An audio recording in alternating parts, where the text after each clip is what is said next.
Reka nongere mbasuze mbifuriza gukomeza kugira ibihe byiza bakunzi b'imikino kuri Talk Sport Rwanda. Nitwa Janvier Mukaba nk'ibisanzwe, tugarutse mu makuru y'imikino agezweho kandi akomeje kugenda agarukwaho hano mu Rwanda. Turaza kurebera hamwe Rwanda Premier League yakomezaga umunsi wayo wa 22, ari imikino ibiri yabaye ndetse n'indi mikino iteganyijwe kuri uyu umunsi. Byose turaza kuba tubirebera hamwe, buri tuze kurebera hamwe hanze y'u Rwanda muri CAF Champions League na Confederation Cup. Ibihembo byamaze kuba byongerwa, byose uraza kuba ubimenyera hano muri iki kiganiro. Ubundi tuze gusoreza kuri resultats zikomeje kugenda zigaruka ku mugabane w'Uburayi ndetse na fixtures ziteganyijwe kuri uyu munsi. Ni mu gitondo ni ryari gomba kumenya gahunda z'umunsi mu mikino ni izihe muri rusange. Nitwa rero Janvier Mukama ko nakomeje kugenda mbikubwira.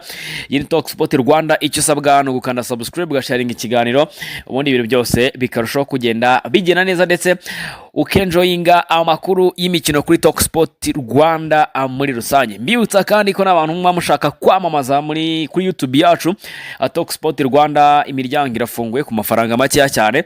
Ni 0786582459 ugahamagara iyo nimero cyangwa se ukandikira kuri WhatsApp ku bantu bashaka kwamamaza. Ibintu byose bikarushaho kugenda bigenda neza cyane. Kuri Instagram nitwa Janvier Mukama, naho wagenda ukamfollowinga kugira ngo byose birushaho kugenda bigenda neza cyane 5 kuri 5.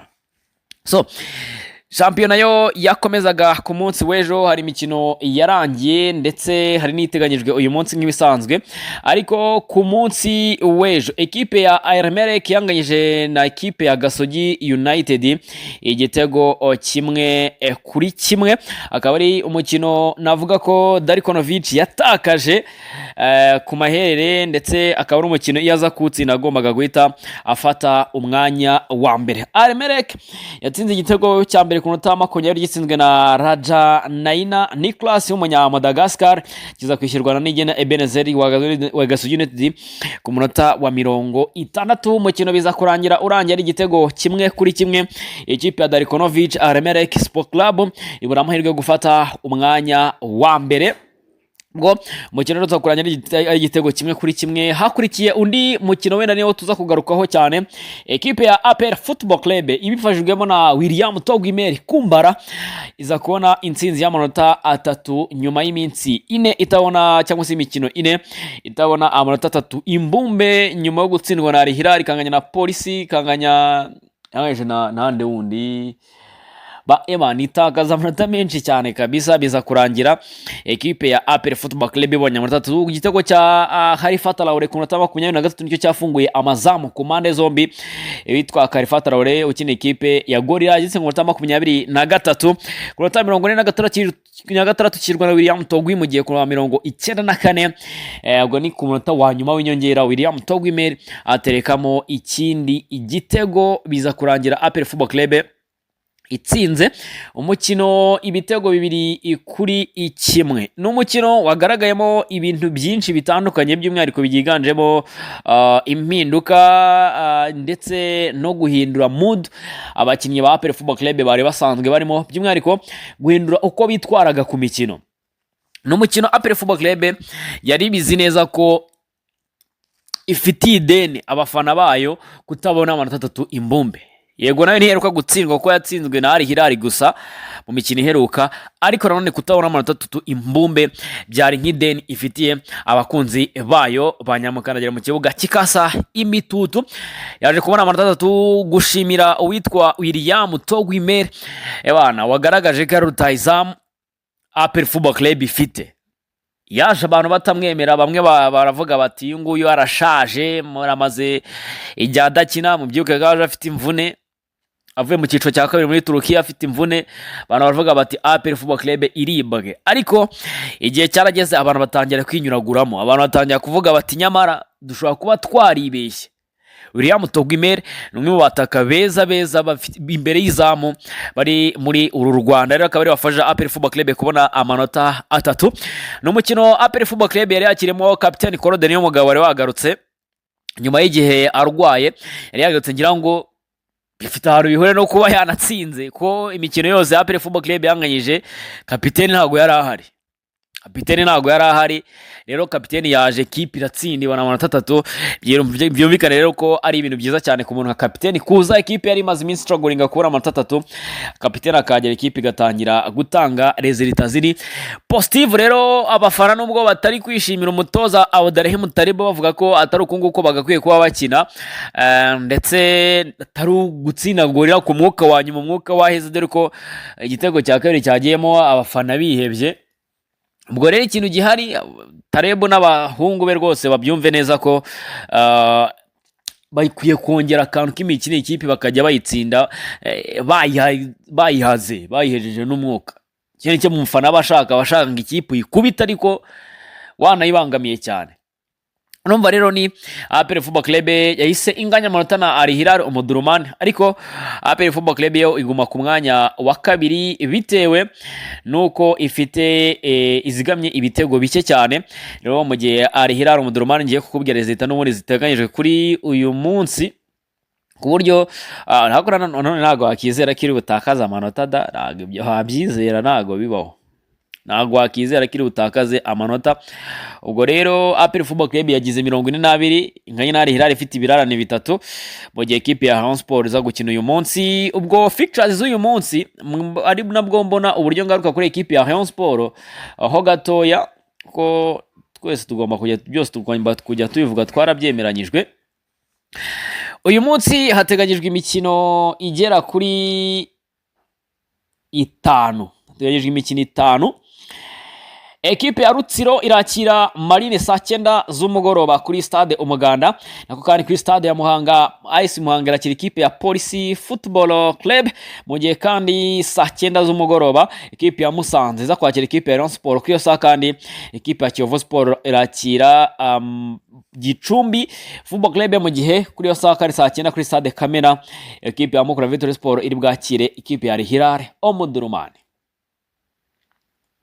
So anga ndagaruka ku mikino 2 yonyine, umukino wa Al Hilal Omdurman na Mukura ndetse n'umukino wa Rayon Sport na ekipe ya Musanze. Na amakuru ahari, ekipe ya Rayon Sport yikoreje Musanze, yimwe ikibuga cyo gukoraho imyitozo. Abantu nabonye batangira kwitabaza amategeko ya Ferwafa, ngavuga iki, kwimwa ikibuga kwa Rayon Sport ni ubushake bwa ekipe ya Musanze kutaguhereza ikibuga wayisuye muri shampiyona y'u Rwanda. Ibyo byo ni ubushake bw'umuntu uwo ari we wese, rwose ni ubushake bwa ekipe kutaguha ikibuga muri ekipe igiye gukina hanze, igomba kugenda yiteguye, kuko hari n'umunsi n'igihe wagenda ku munsi w'umukino ukagenda ugahita ujya mu kibuga. Ntabwo ari nk'aho uvuze nk'imyitozo cyangwa se yifata se igagenda ku munsi w'umukino, nabyo byashobokaga, ariko yarayeho nta myitozo baraye bakoze kubera kwimwa ikibuga na ekipe ya Musanze Football Club. Ubwo ndizera ko niba hari itegeko ribigena cyangwa se itegeko rindi rijyanye no guhana uyimanya ikibuga, sinzi niba ari hari, ariko kwima ikibuga uwo muhanganye mbere y'umukino ni uburenganzira bwa ekipe muri shampiyona y'u Rwanda. Bw'ikindi ngarukaho kuri shampiyona ni match Al Hilal Omdurman ekipe ya Mukura bahise ku isaha 9, ni mu gihe umutoza wa Al Hilal Omdurman mu minsi yashize ubwo banganyaga na ekipe ya Rayon Sport batangaje ko batazongera gukina saa 9, ntibazongera gukina saa 9, ariko ubu ngubu barakina saa 9 banateze. Noneho kugira ngo bari i Kigali, uyu munsi barakina saa 9 banateze. Abakinnyi benshi bari Al Hilal Omdurman 99% n'abayisilamu. Rero muri iki gihe cya Ramadan ngo biragoye cyane, abakinnyi nta mbaraga bafite ko baba batarafungura. Rero birumvikana ko ekipe ya Al Hilal Omdurman ifite impamvu zumvikana ndetse na federasiyo sinzi impamvu yabapanze uyu munsi. Ubwo nabyo nibyo kuza kuba turebaho. Ubwo rero nuko ibintu bihagaze muri shampiyona y'ikiciro cya mbere hano mu Rwanda. Nyuma yo kugwira imikino iteganyijwe uyu munsi, rero hari indi igomba kuzakinwa, ubwo nayo tuzagenda tuyigarukaho muri rusange. Ubwo rero no gutegereza tukaza kureba ibiza kuba mu mikino iteganyijwe kuri uyu munsi, nabyo turaza kugenda tubigarukaho. Mwebwe nimuze kugira ikibazo mwageze ahantu hanyaho ho gukura amakuru y'imikino.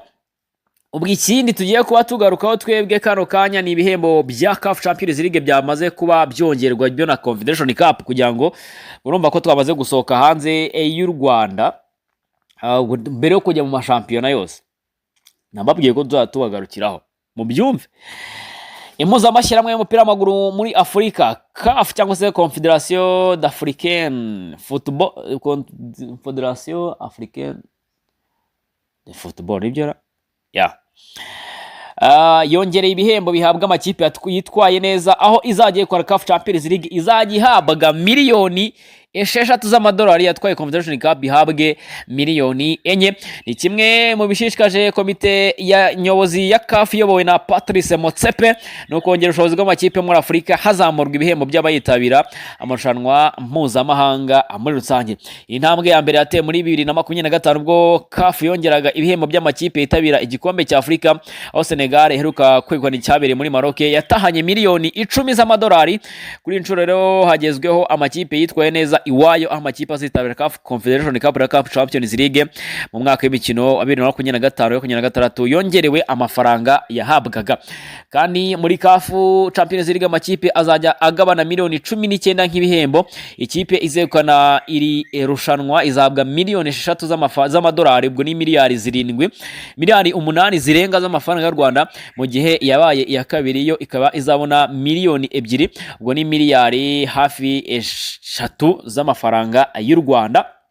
Amakipe yaviremo kimwe cya kabiri azajya abona miliyoni n'ibihumbi 200 y'idolari, ubwo ni hafi miliyari 1 n'ibihumbi na miliyoni 700 z'amafaranga y'u Rwanda. Yagarukiye muri kimwe cya kane abone ibihumbi 900, ubwo ni miliyari 1 y'amanyarwanda irenga, mu gihe amakipe azajya agarukira mu matsinda azajya ahabwa miliyari 1 y'idolari. Mu busanzwe ikipe yatwaraga irushanwa yahabwaga miliyoni 4 z'idolari, mu gihe itegeko ryatangiye gukurikizwa mu kwezi kuva 2023. Mu gihe muri CAF Confederation Cup bongerewe ibihembo, nabo izegukana irushanwa izahabwa miliyoni 4 z'idolari, ubwo ni miliyari 5 zirenga z'amafaranga y'u Rwanda, mu gihe azaba avuye kuri miliyoni 2 afataga kuva muri 2023. Mu gihe ikipe yabaye akabiri izajya ahabwa miliyoni y'idolari, ubwo ni miliyari irenga hafi n'igice y'amanyarwanda. Yaviriyemo kimwe cya kabiri ibone miliyari y'amanyarwanda, ubwo ni 750. Mu gihe yaviriyemo kimwe cya kane ibone 550, ubwo ni miliyoni 802. Amakipe azajya ananirwa kurenga amatsinda buri yose izajya ibona ibihumbi 400, ubwo ni miliyoni 500 z'amafaranga, 583 z'amafaranga y'u Rwanda. Mu byose muri rushanwa ni miliyoni 11 muri rusange. Amarushanwa yombi ageze muri kimwe cya kane, aho ari kwitegura RS Berkane yo muri Maroc mu mukino uzabera kuri Stade Amahoro tariki 20 z'ukwezi kwa gatatu. Ukaba uko rero ibihembo byamaze kuba byongerwa muri CAF Confederation Cup ndetse na CAF Champions League. Ubwo igisabwa nuko ekipe ya APR Football Club na Rayon Sport na Police arizo kipe zikomeye hano mu Rwanda z'abanyarwanda zigomba kujya zijoininga iri rushanwa uko byagenda kose, nabo bakareba ko bakuramo ayo mafaranga. So tunyarukira hanze y'u Rwanda muri shampiyona, ubwo twari turi kugaruka ku kijyanye n'amanoza n'amakuru yandi. Duhere muri shampiyona ya Tanzania, fixtures teganyijwe uyu umunsi, ubwo turagaruka twarabigarutseho bindi. Uyu munsi hateganyijwe umukino umwe, Mashujaa iraza ko yakira ikipe ya Fountain Gate saa 9. Rebe cyo tuzagaruka ku munsi ejo, kuko ekipe ya Amashu uyu mukino uzasubikwa. Mashujaa agombaga kwakira Amaza, ubwo hazaba umukino umwe, ikipe ya Young Africans izakira ikipe ya Simba Nikari ya Kodabi. Tuzayigarukaho namaze ko tuzayigarukaho ku munsi ejo, namaze ko banashyira abasifuzi bagomba gusifura uyu mukino. Ubwo tunyarukiye muri Afurika y'Epfo, uyu munsi hateganyijwe imikino 4. Ekipe ya Kaizer Chiefs saa 9 n'igice irakira ikipe ya Orlando Pirates bayita Soweto Derby, mu gihe Golden Arrows za kwakira ikipe ya Tripa United saa 12. Siwelele yakira ikipe ya TS Galaxy saa 12, mu gihe saa 2:15 ikipe ya Old Bit College za kwakira ikipe ya Richards Bay. Akaba ari imikino iteganyijwe uyu munsi. Ubwo rero ku munsi w'ejo habaye imikino 2.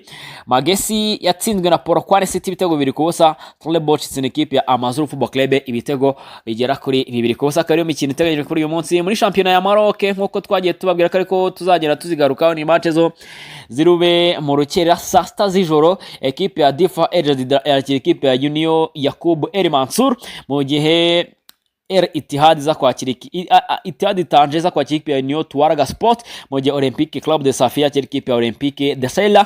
Iyo match iteganyijwe kuba ku munsi w'ejo ni saa sita z'ijoro zo kuri uyu munsi. Akaruko rero ibintu bihagaze mu gihugu cy'Ubwongereza, teganyijwe imikino ya shampiyona yagarutse muri iyi weekend. Saa 8:30 ekipe ya Bournemouth kuri Vitality Stadium na ekipe ya Sunderland Football Club, mu gihe kuri stade ya Turf Moor ekipe ya Burnley yakira ekipe ya Brentford saa 11, mu gihe kuri Anfield Road Liverpool yakira ekipe ya West Ham, mu gihe kuri St James's Park ekipe ya Newcastle iraba yakira ekipe ya Everton, mu gihe kuri stade yitwa Elland Road ekipe ya Leeds United iza kuba yakira ekipe ya Manchester City ku isaha y'isa 4:45. akaba umukino uza gusifurwa na Peter Banks.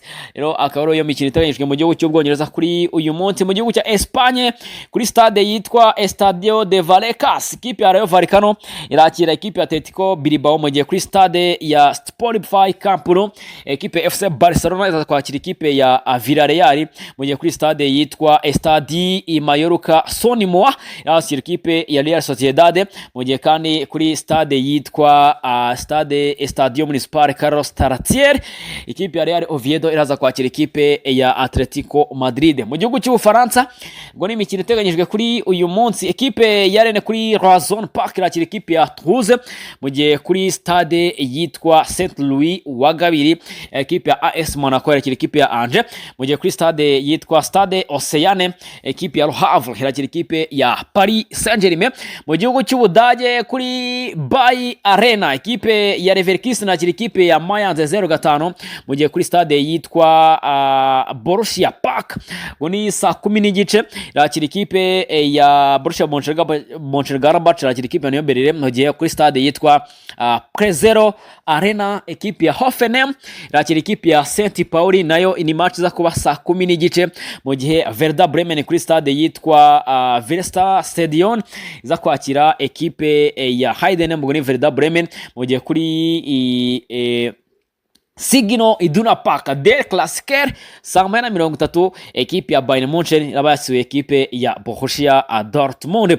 Mu gihugu cy'Ubutaliyani kuri stade yitwa Stadio Giuseppe Sinigaglia ekipe ya Como irakira ekipe ya Lecce, mu gihe kuri stade yitwa Stadio Marcantonio Bentegodi ekipe ya Hellas Verona za kwakira ekipe ya Napoli, mu gihe kuri Stadio Giuseppe Meazza ekipe ya Inter iraza kuba yakira ekipe ya Genoa saa 3:45. akaba imikino iteganyijwe ku mugabane w'Uburayi. Ngo muri Saudi Pro League ubwo turahigarukaho muri Saudi Pro League ekipe ya Al-Najm saa 3 irakira ekipe ya Al-Qadis, Al-Qadis yakira ekipe ya Al-Taun, mu gihe Al-Faiha yakira ekipe ya Al-Nassr saa 3, Neom yakira ekipe ya Al-Oklud. Mu gihe kandi muri Maroc ngarukeyo ari match zara FAR yatsinzwe Mekenes ibitego 3-0, Maghreb FS kinda KSM ingana KSM ibitego kimwe kuri kimwe. Tugangaruna ku musozo wo ku mugabane w'Uburayi makuru ateganyijwe ndetse n'amakuru ari kuvugwa kuri uriya mugabane.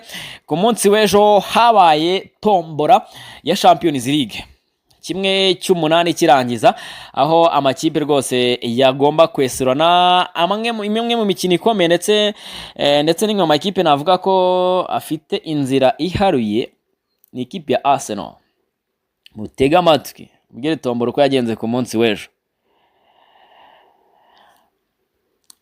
1/8 kirangiza ekipe ya Paris Saint-Germain igomba guhura na ekipe ya Chelsea, mu gihe Galatasaray igomba guhura na ekipe ya Liverpool, Real Madrid igomba guhura na Man City, Atalanta igomba guhura na ekipe ya Bayern Munchen, Newcastle igomba kwakira ekipe ya FC Barcelona, Spurs igomba gusura ekipe ya Atletico Madrid, Bodo Glimt yakira Sporting, ndetse Arsenal yakira ekipe ya Bayern Leverkusen. Uko rero amakipe azagenda ahura, Paris Saint-Germain nisezerera ikipe ya Chelsea cyangwa Chelsea izava hagati ya Paris Saint-Germain na Chelsea, izahura n'izava hagati ya Galatasaray na Liverpool, mu gihe izava hagati ya Real Madrid na Man City izahura n'izava hagati ya Atalanta na Bayern Munchen muri 1/2 kirangiza.